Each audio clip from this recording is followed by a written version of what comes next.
ආයුබෝවන් කිතුණු අපට වසරේ ලැබෙන නිශ්ශබ්දම දිනය අදයි.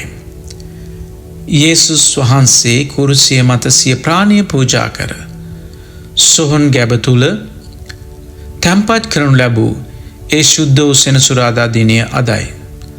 ලෝකයම අඳුරේ ගිලී ගියත් මරණය පරාජය කිරීමේ මහා ආශ්චර්යයට පෙර පවතින ඒ නිශ්ශබ්දතාවයෙන් සැඟවුණු රහස් දිනය අදයි. අද අපි කතා කරන්නේ ශුද්ධ වූ සෙනසුරාදා දින සිදු වූ ඒ ඓතිහාසික සිදුවීම් බයිබලය අපිට උගන්වන ආකාරයයි. ශුද්ධ වූ සිකුරාදා සන්ධ්‍යාවේ යේසුස් වහන්සේගේ ශරීරය කුරුසියෙන් බාගෙන අරිමාතියේ ජෝසප් විසින් ගොඩ නැගුණු අලුත් සොහොන් ගැබක් තුල තැන්පත් කරනු ලැබුවා. නමුත් ඉන්පසු එළඹුණේ සෙනසුරාදා දිනය නිසා එය කුමක් සිදු වුණේදයි අපි බලමු. මතෙව්ස් සුභාරංචි 27 වෙනි පරිච්ඡේදයේ 62 සිට 66 වෙනි පදය දක්වා මේ පදවල සඳහන් වෙනවා ජුදෙව් නායකයන් පිලාත් රජු වෙත ගොස් පැවසුවා රජතුමනි යේසුස් වහන්සේ ජීවත් සිටියදී තමා තුන්වන දින උත්ථාන වන බව අපට පැවසුවා. ඔවුන්ගේ ගෝලයන් අවුත් ශරීරය සොරාගෙන ගොස් ඔහු උත්ථානය වූ බව පවසන්නට ඉඩ තිබෙනවා පුළුවන් කියලා මේ ගෝලයෝ විසින් රජතුමාට පැවසුවා. මේ නිසා පිලාත් රජුගේ අනපරිදි සොහොන් ගැබ විශාල ගලකින් වසා ඒ රජයේ මුද්‍රාව තහවුරු කර සොහොන් ගැබ වටා රෝම ආරක්ෂක මුරකරුවන් යොදවනු ලැබුවා. එබැවින් එහි ඓතිහාසික වූ මේ දිනය යනු අපේ මරණය සහ මිනිස් බලය අතර ඇති වූ දැවැන්ත සටනක් නිරූපණය කරන දවසක්. අපි බලමු ඊළඟට කුමක් සිදු වේද කියලා. උන්වහන්සේගේ ආත්මය පාතාලයට බැසීම සහ සැඟවුණු අගය අපට මෙනෙහි කරනවා. බොහෝ දෙනා සිතන්නේ ශුද්ධ වූ සෙනසුරාදා කිසිවක් සිදු වූ දිනයක් නොවේ කියා. නමුත් කිතුණු දේව ධර්මය අපට මේ ඉතා ක්‍රියාශීලී දිනයක් බව පැහැදිලි කරනවා. එක ප්‍රේතුස් 3 වෙනි පරිච්ඡේදයේ 19 වෙනි පදයට අනුව යේසුස් වහන්සේ ආත්මයෙන් වැඩම කර හිර අඩස්සියේ සිටි ආත්මයන්ට දේව පණිවිඩය ප්‍රකාශ කළසේක. මෙය ආදම් සහ ඒවගේ පටන් යේසුස් වහන්සේ දක්වා මියගිය සියලුම ධාර්මික ආත්මයන් නිදහස් කර ඔවුන්ට ස්වර්ගීය රාජ්‍යයේ දොරටු විවෘත කිරීමට යේසුස් වහන්සේ මලවුන්ගේ ලෝකයට වැඩම කළ මේ දිනයයි. එය මරණයේ බලය බිඳ දැමූ ශුද්ධ වූ මෙහෙයුමක් ලෙස අපි දකිනවා. එනිසා මේ ශුද්ධ සෙනසුරාදා ඊටාම වැදගත් වෙන දිනයක්. අපි බලමු ශුද්ධ සෙනසුරාදා අපට උගන්වන පාඩම කුමක්ද කියලා. ලුක්ස් සුභාරංචියේ 23 වෙනි පරිච්ඡේදයේ 56 සඳහන් වන පරිදි මරියතුමිය ඇතුළු කාන්තාවන් සබත් දවසේ නිශ්ශබ්දව සිටියා. මේ නිසාම නිශ්ශබ්දතාවය තුළ ඇත්තේ මහත් වේදනාවක් පමණක් නොවේ. ඔවුන් තුළ ඇත්තේ ඊටාම බලාපොරොත්තුවක්. ජීවිතයේ සමහර අවස්ථාවල අපට දෙවියන් වහන්සේ නිශ්ශබ්දව සිටින බව දැනෙනවා. අපේ ආඥාවන් වලට පිළිතුරු නැති බව අපිට දැනෙනවා. නමුත් මතක තබා ගන්න. යේසුස් වහන්සේ සොහොන් ගැබේ නිශ්ශබ්දව සිටියේ දවස උත්ථානයේ මහා ආශ්චර්යයට පෙර සූදානම් කිරීමේ සූදානම් වූ දවසයි. එනිසා මේ සූදානමේ දවස අපි හැම කෙනෙකුටම ඉතා වැදගත් වෙනවා. ඔබේ ජීවිතය නිශ්ශබ්ද කාල පරිච්ඡේදයන් යනු දෙවියන් වහන්සේ අලුත් නිර්මාණයක් කිරීමට ගන්නා කාලයයි. ශුද්ධ සෙනසුරාදා හිරු බැස යාමත් සමග පාස්කු මංගල්‍යයේ රැය ඊස්ටර් විජිල් අපි පාස්කු මංගල්‍ය රාත්‍රී දේමය පවත්වනු ලබනවා. දේවස්ථානයේ සියලුම විදුලි පහන් නිවා දමා ආශිර්වාද කළ නව ගින්දරෙන් පාස්කු ඉටිපන්දම දල්වනු ලබනවා. එය අඳුරු පරදා ආලෝකයට අපව ගෙන යන ආලෝකය පැමිණීම සංකේතවත් කරනවා.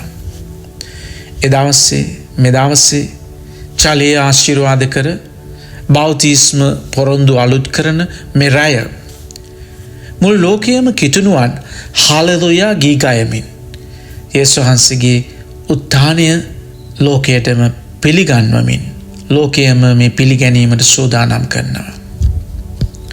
අද අපි ශුද්ධ වූ සෙනසුරාදා මේ ගැන මෙනෙහි කරන්නේ.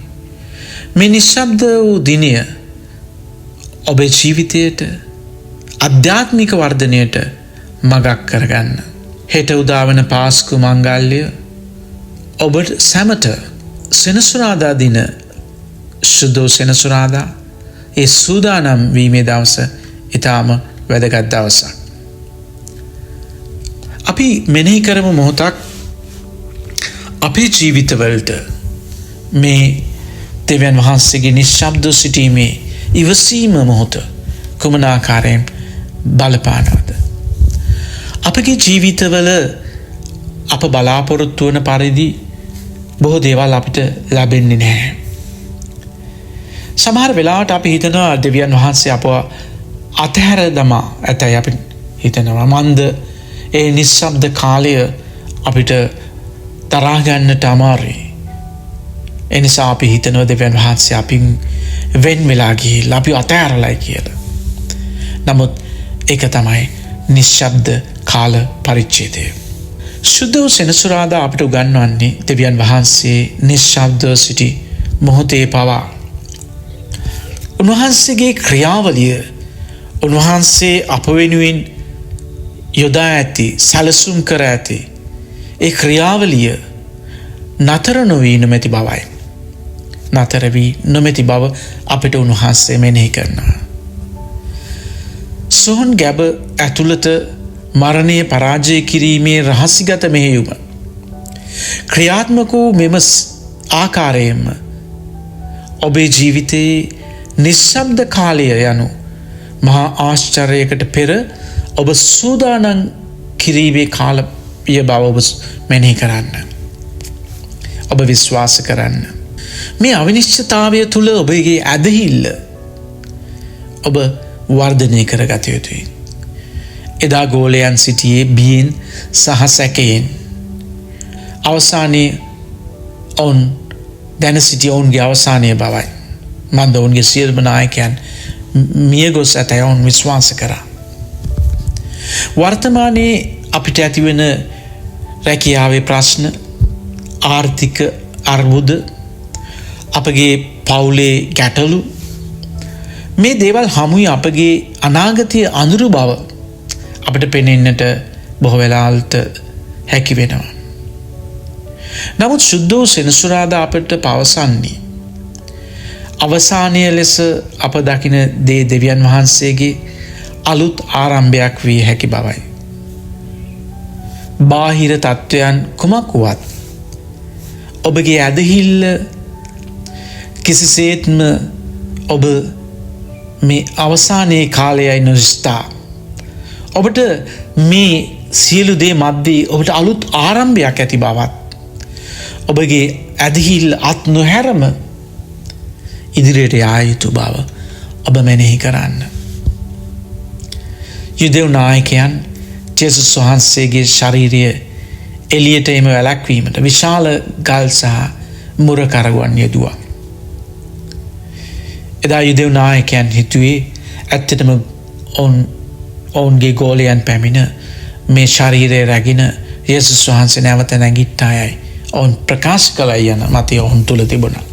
නමුත් අද ඔබේ දියුණුව වැළැක්වීමට සමාජයෙන් හෝ විවිධ බලවේග විවිධ බාධක සහ නොයෙක් කටයුතු ඔබ ඉදිරියේ තබමින් ඔබට හිරිහැර කරමින් අපහාස කරමින් ඔබ පස්සෙකට ඇද දබන්න පුළුවන්.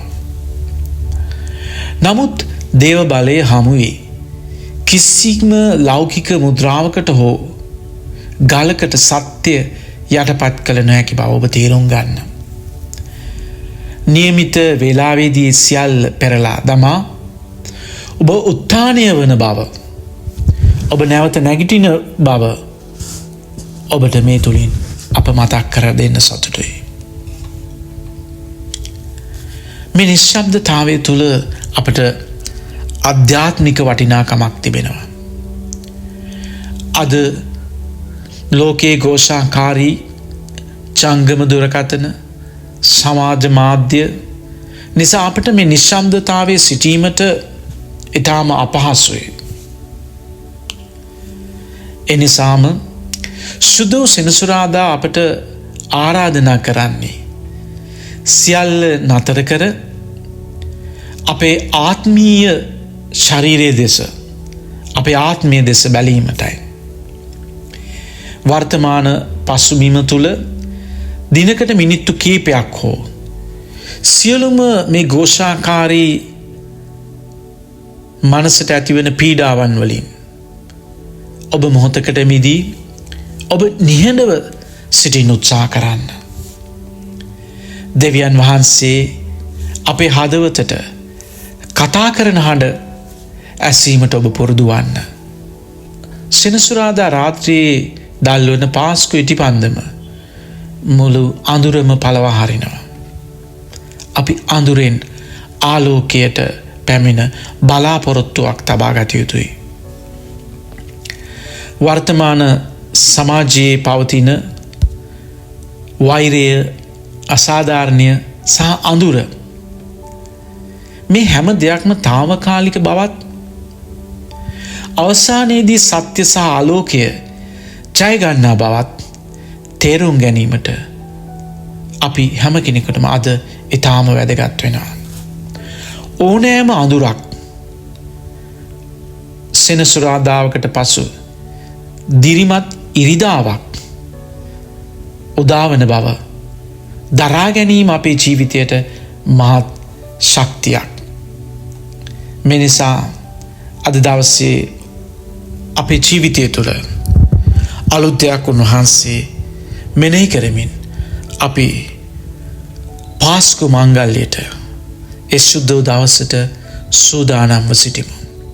අපට දෙවියන් වහන්සේගේ ආශිර්වාද නිරන්තරයෙන්ම ලැබේවා. අපට දේව පිහිටයි.